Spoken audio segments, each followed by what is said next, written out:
How do you keep small farms in business? The whole world system has been moving towards more and more consolidation, bigger and bigger farms, bigger and fewer businesses controlling all of food, all of the global food system.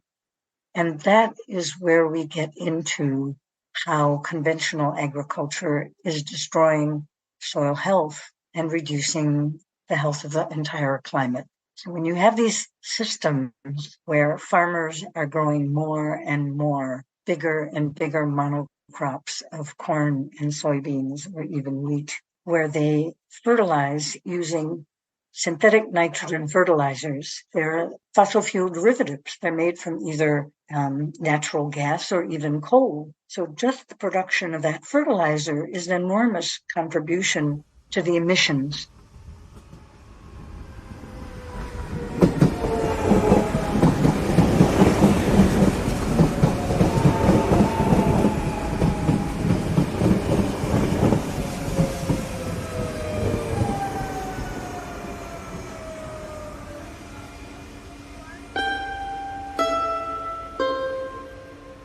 This is Towards a Kinder Public, a podcast about steps that we can all take to achieve a kinder public space that better meets our interconnected needs. I'm Kevin Castle, and along with Annie Chen, we are Kinder Public. My guest for this episode is Elizabeth Henderson, an author, organic farmer for over 30 years, and the creator of the first New York community-supported agriculture farm west of Albany. She co-chairs the policy committee of the Northeast Organic Farming Association's Interstate Council and represents the NOFA Interstate Council on the board of the Agricultural Justice Project. She is a member of the Rochester Food Policy Council, among many other organic farming and justice leadership positions. Elizabeth joined me to speak about the 2023 Farm Bill and the incredible potential our farm policy has to reduce emissions and negative climate impacts. She also shared some farming information to help us understand why this legislation, which comes around for renewal, usually every 5 years, is such a significant climate opportunity that impacts us all, regardless of our geographic location and proximity to rural areas. Our conversation took place as New York State, where we are both located, along with many parts of Canada and the United States, were impacted by dangerous air quality due to wildfire smoke from forests burning in Canada. As this episode has gone into editing, the fires are still burning. It may seem counterintuitive that climate change urgently needs to be addressed within agricultural policy, since that sector, in principle, should be centered on nature. Agriculture currently contributes an annual minimum of 11% of climate-damaging emissions in the United States. If conventional farming methods are allowed to continue as they are, projections show that we can expect agriculture to contribute over 30% of climate-damaging emissions by 2050, becoming, by far, the economic sector with the largest emissions in the United States. It's important to know that what we euphemistically call conventional farming is more accurately called industrial farming, which, simply put, is forced growth through synthetic chemicals, many of which are derived from fossil fuels. Nutritional value is generally low in this farming method because nutrition is not the point of the system. Volume is. Industrial agriculture is inherently unable to be a partner as we work to address the climate crisis, because its methods depend on overwhelming natural forces rather than understanding them and working with them. It also relies on fossil fuel and systems that we are now working to change. Organic farming and other ecologically focused methods, in contrast, require highly skilled farmers and environmental stewards, people that know a lot about natural, biological, and physical processes. This knowledge base predates industrial production and has remained alive, growing, and developing. We know what to do. We just have to ask the right people. I'm grateful to share this conversation with you. Please visit the episode notes to see the names of organizations that you can follow and support to take meaningful action right away. I'm here with Elizabeth Henderson. Thank you so much for making time to speak with me today and for simultaneously doing the highly skilled work of farming and the highly skilled work of being a steward of our environment. I was so thrilled to meet you recently. We were in a Climate Reality Project meeting attended by multiple New York chapters, and we were talking about the 2023 Farm Bill and looking at farming supports and how to improve climate resilience within the bill. I want to comment also on the environmental conditions today, because it seems extremely appropriate to be speaking to you on this day where we are experiencing, at least where I am, extremely dark gray skies and very poor air quality. So we may be taking breathing breaks as we're speaking because the conditions are not great. At least I will. I'm very impacted by these conditions. So would you share a bit about yourself and how you have expertise on this topic? Sure. Well, the air is bad here too, and I've set up my own do-it-yourself air filter to make things a little better with 4 air filters and a box fan. Seems to work okay. I started farming in 1979. I had a previous life as a university professor, and I just needed to get out of schools and do something totally different. So with some friends, I bought a farm in Western Massachusetts. And my first idea was that I would work in a university without walls where we provided college degrees for people who were in prison. And while I learned how to farm, and I discovered that I really enjoyed the farming. None of the partners who started with me kept at it, but I did. And it never occurred to any of us to farm any other way but organic, because the basis of organic is healthy soil. So if you have healthy soil, then the people and the animals who eat the plants will be healthy. So it's a whole system based around prevention rather than interventions like using pesticides to kill things. If you create a really healthy system, you don't need very much in the way of pest control. And that's continued to be true ever since. And as people have learned more about reducing tillage, weeds have become less of a problem as well. So organic farming is based on building soil health. And what makes soil healthy, a lot of it is the carbon in the soil organic matter, which is 58% carbon. And that healthy soil creates a whole ecology around the plants where the soil microorganisms feed the plants. Human beings don't really know how to do that yet. We have some inklings of the things that you need to feed the plants, but soil knows how. It's, billions of years of coevolution that have led to soil knowing how to feed plants, and then plants to be healthy and feed healthy animals and human beings. So that's what the whole system is about. And what I brought to that, because of my background in organizing against the war in Vietnam and for a healthier, cleaner environment, was developing local direct markets so that people could become members of my farm doing community-supported agriculture. And I learned about that both from people like Robin Van Inn and also from Booker T. Watley, who was one of the leaders of the Tuskegee School of Agriculture in the South, who wrote this wonderful book, How to Make $100,000 a Year on 25 Acres. And it wasn't exactly the same system, but it was very close. And it was trying to solve the same problem, which is how do you keep small farms in business? The whole world system has been moving towards more and more consolidation, bigger and bigger farms, bigger and fewer businesses controlling all of food, all of the global food system.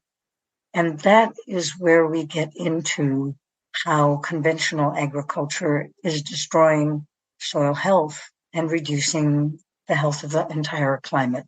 So when you have these systems where farmers are growing more and more, bigger and bigger monocrops of corn and soybeans or even wheat, and then using bigger and bigger equipment, plowing up more of the prairie, more of the grasses, cutting down more of the forests to plant these bigger and bigger fields where they fertilize using synthetic nitrogen fertilizers that are made, they're fossil fuel derivatives. They're made from either natural gas or even coal. So just the production of that fertilizer is an enormous contribution to the emissions that, like when New York State did its assessment for the Climate Leadership and Community Protection Act, they did not count that to the account of agriculture. So they underestimated tremendously the emissions that are the result of conventional agriculture.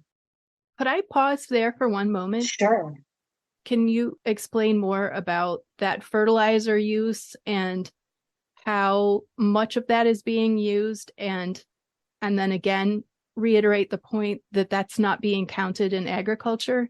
Sure. Well, on an organic farm or an agroecological farm, you don't use any synthetic nitrogen fertilizers, not any at all. So soil fertility comes from having healthy soil. You build that soil health by understanding as much as you can the natural systems that make soils healthy. So you grow cover crops and keep the soil, keep things growing as much of the time, as much of the year as possible, because plants, when they're growing, have this miracle machine that is working for us for free. It's called photosynthesis. So plants are taking carbon dioxide from the air and they're transforming it into sugars, into glucose that they use for the growth of the plant itself. But up to 30% is used by shooting it into the soil and trading for the nutrients that they need from the microorganisms in the soil. And human beings are just barely coming to understand that. And with conventional fertilizing, where you use the nitrogen, the synthetic nitrogen fertilizers and other synthetic fertilizers like that, you are short-circuiting the soil feeding the plants and just directly feeding the plants. And that is what diminishes the health of the soil and contributes to the emissions of conventional agriculture. And as I said, in New York State, when they calculated the emissions from agriculture, they didn't count the fertilizer and the production of that, because a lot of it's not done in New York State. And certainly, a great deal of methane is produced on the large animal farms. Livestock are producing methane both from the way they digest and burp, but also because of the food that they eat. And the food is grown using synthetic nitrogen fertilizers. Mm-hmm. And it's grown using herbicides and pesticides that contribute to the carbon emissions, and great big equipment that also have significant emissions that help break down the climate. So on a smaller farm, you're not using that big equipment. On a farm that's committed to organic methods, whether it's certified organic or not, you're not using that synthetic fertilizer. You're growing cover crops, you're recycling nutrients by making compost, by building up the soil that way, by keeping the soil covered as much of the time as you can year-round. And that cycling of nutrients is what maintains the soil fertility and even increases it, so that the crops that we grow are more nutrient dense. In studies done by USDA over the past 30 years have shown that the vegetables and fruit sold in the marketplace in the United States have fewer and fewer nutrients, both minerals and vitamins. Yeah. And that's by being grown in soil that isn't healthy. So when you have a system that's based on healthy soil, the crops are more nutrient dense. Your body needs less to feel satisfied.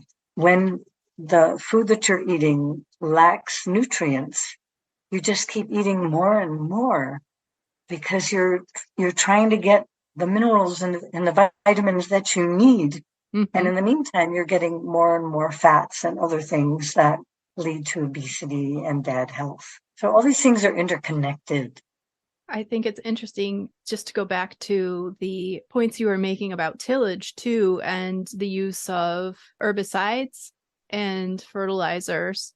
I was in a conversation recently where someone was equivocating about large-scale agriculture because, science and these genetically engineered seeds that we're using that are working in combination with specialized herbicides are actually really good because it's a reduced tillage kind of agriculture because the weeds are suppressed through other means. Could you talk a little bit about what tillage means for people who may not have a familiarity there, and why that system should not be considered at all beneficial because of reduced tillage? Well, I think the people who want to make organic agriculture look bad have seized on the tillage issue, and they've really distorted it in mendacious ways.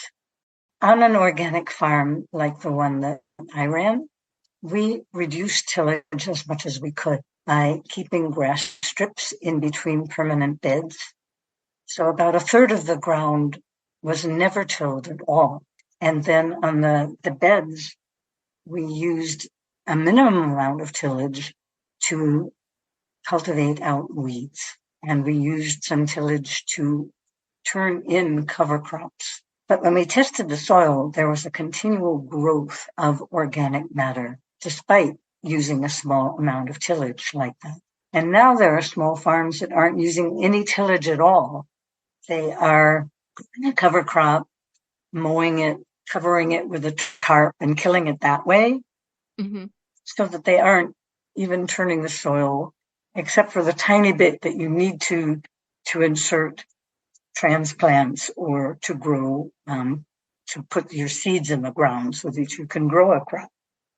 With large scale farms that are using monocrops and no-till, chemical no-till, they do kill the cover crops with herbicides, but those herbicides are killing the life in the soil. We've been reading now more and more about dust storms in the heartland of the United States, which takes us back to the Dust Bowl.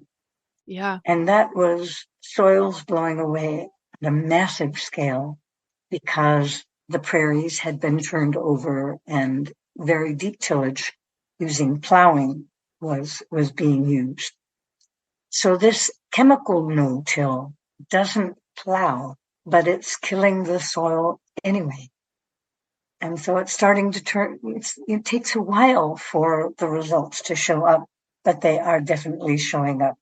And in the conditions of drought, the soil that has been treated with glyphosate and synthetic nitrogen fertilizer is losing the life of the microorganisms, the fungi that exude glomalin and other gooey substances that hold the aggregates of the soil together, that hold it together and keep it from blowing away. Those are being destroyed by this chemical no-till. And if you test the soil, they are increasing carbon in the top 6 inches, but they're depleting the deeper carbon, which is what's built up when you use organic systems. And that's probably more stable, right? Over the longer term. Exactly. The deeper deposit. That's right. Yeah. And the indigenous systems of agriculture, the famous Three Sisters, they minimized tillage. They would only make mounds and plant in those and leave a lot of the ground covered. And then foraging in the forests and taking care of the forests so that the production of edible nuts and mushrooms and things like that were maximized, turning more of the land back to native peoples to treat in that way is also a tremendous way of mitigating climate change. Because they have traditional systems that take care of the soil and maximize carbon and diminish the destruction of soil, which is what we see with the monocrop carbon destroying chemical systems that tie those farms into the ever fewer and ever larger agribusinesses. Anyway, there are fewer big corporations like Tyson and Purdue and Cargill and Archer Daniels Midlands that are the dealers that buy from the farmers and sell the inputs that farms need, the DuPont and the Syngenta, those fewer and fewer chemical companies that have captured the farmers because that's the only market in sight. It used to be in Iowa, there would be many places where a farm could sell their corn or soybeans or whatever they were growing. Now there are only a very few places. And the same is true with livestock. So those big companies control 40, 50, 60, 80% of the markets that they dominate. And they are profiteering off the climate crisis that we're in, and particularly off of the COVID emergency that we have been through. Tyson took out a full-page advertisement in the New York Times claiming that there was going to be a shortage of chicken and a shortage of meat. And so their meat processing plants had to be kept open. And Trump went along with that. So hundreds of processing plant workers died because they weren't given adequate protections from COVID. And at the same time, Tyson had millions of tons of meat that they were selling more to China at that time than they had previously, while claiming in this country that there was a shortage of chicken, which enabled them to sell their chickens to stores at a higher price while they were paying farmers a lower price. So if you look at the economic returns of those companies, all of those biggest companies, they have been making more money recently. Their profits are higher than they have ever been. And all of that is profiteering. And we should claw that back for the benefit of the people who are doing work in agriculture, farm workers, the farmers, and the low-income people who need to eat healthier food. Yeah. And I remember also at that time hearing horrendous, truly disturbing stories about animals being mass executed in really awful conditions because they were not timing the distribution of the livestock into the processing system perfectly. And so they were basically disposing of the animals rather than figuring out a way to process them and get them into the stores. Well, those huge systems they're inflexible and they're not sustainable. With COVID, within days, the small organic farms, the local farms that are based in their communities were able to shift and find ways of delivering food to people without anybody touching anybody, wearing masks, putting bags of food where people could pick them up themselves, things like that. Farms that had been doing community-supported agriculture became like stores where they handled food from a number of farms and supplied the people in their area, not just with their vegetables, but maybe meat and eggs from a neighboring farm. So the smaller farms are much more flexible. Yes. And it's interesting because that economic and process flexibility, it's not exactly economic flexibility, but the ability to adjust the business process, the business side, and say, hey, in this difficult moment, I'm going to deliver to this area. My daughter and I participated in that actually in the Albany area where people were doing delivery routes and we were leaving bags on people's porches and we were participating at that time in a small farmers market, and farmers were doing the same, and there was a lot of innovation there. I saw, more free fridges open up where people were depositing food so that it could be accessed at any time, day or night, for free by people who were in need. I saw so much real collaboration and care for the community. But I kind of want to draw a parallel to the fast response to conditions that we saw during COVID in terms of the business side of the small farm to the ability of the small farm to make changes and innovations as climate conditions develop. I feel like small farms are so able to be nimble and try new things and understand what's happening in their regional environmental condition and adjust, right? Well, in sustainable agriculture, we've developed really excellent networks of communication. So I've been active since the 70s with the Northeast Organic Farming Association. And back when I started farming, there were no university courses in organic agriculture. So I learned from other farmers and other gardeners. And then I really felt like anything I learned, I needed to share with other people in order to pay back what I had learned myself. So it's all farmer to farmer, gardener to gardener. And that's a great way of spreading know-how and supporting one another in being flexible. So CSA was an innovation that spread tremendously fast in exactly that way. We had gatherings where farmers who were doing it, together with active members of their CSAs, would talk about what we were doing and how we were doing it, how we could get a fair price by selling directly to people who were our loyal customers. And those loyal customers would talk about the benefits to them and what they were doing to support the farmers, to train other consumers, other people who were conscious eaters in supporting farmers too. So those networks are very much alive all over the country. Sounds like a model for a lot of other people who need to get back to that community relationship. Yeah, it absolutely is. And insofar as there are Black farms in this country, something like 20,000 of them throughout the South have been enabled to thrive due to the work of the Federation of Southern Co-ops. So starting in the 60s, out of the civil rights movement, they've been organizing cooperatives, both marketing and growing co-ops and networks of marketing to people in, say, Chicago or New York City. Food from Southern Black farms sold directly to Black people in neighborhoods that needed it.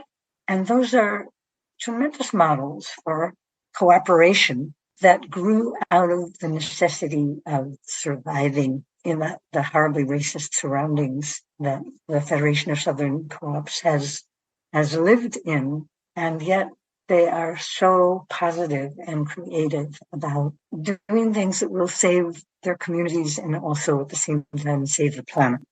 Mm-hmm.